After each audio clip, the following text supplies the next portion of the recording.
சிவாஜி கிருஷ்ணமூர்த்தின்னு ஒருத்தன்.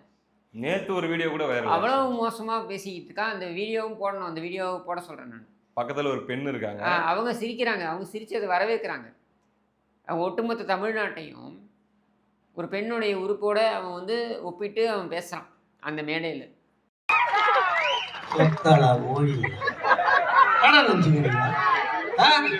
வரவும் போறவங்க ஏறி அடிச்சுட்டு போறது தமிழ்நாடு நான் பொட்ட கொஞ்சம் நினைச்சீங்களா? என்ன நினைச்சிருக்கீங்க? 75 வருஷம். இதை வந்து எல்லாரும் சிரிக்கிறார்கள், வரவேற்கிறார்கள் என்றால் திமுக எந்த நிலைக்கு சென்று கொண்டிருக்கிறதுன்றது நீங்க புரிஞ்சுக்கோங்க. சிவாஜி கிருஷ்ணமூர்த்தி அவருடைய பேச்சுக்கு ஃபேன் ஒருத்தர் இருக்கார் தெரியுமா? தயாநிதி மாறன், தரக்ஸ் பேபி. அனைவரும் ரசிக்கக்கூடிய அளவில் பேசக்கூடியவர்ன்றான். இவன் ஒரு எம்பியா இவ்வளவு மோசமாக இவ்வளவு ஆபாசமாக அவன் வந்து பேசுறான் மேடையில. உண்மையிலே இந்த லெவலுக்குலாம் வாரெல்லாம் பண்ண முடியாது. இவங்க கூட போய் நம்ம அதை தான் நான் சொல்றேன். இது வந்து மலம் அள்ளுவதற்கு சமம். அதைத்தான் நாங்கள் செய்து கொண்டிருக்கிறோம். இந்த சாக்கடையை அப்புறப்படுத்தப்பட வேண்டும், இதை அப்புறப்படுத்த வேண்டும் என்று தான் நாம் செய்து கொண்டிருக்கிறோம்.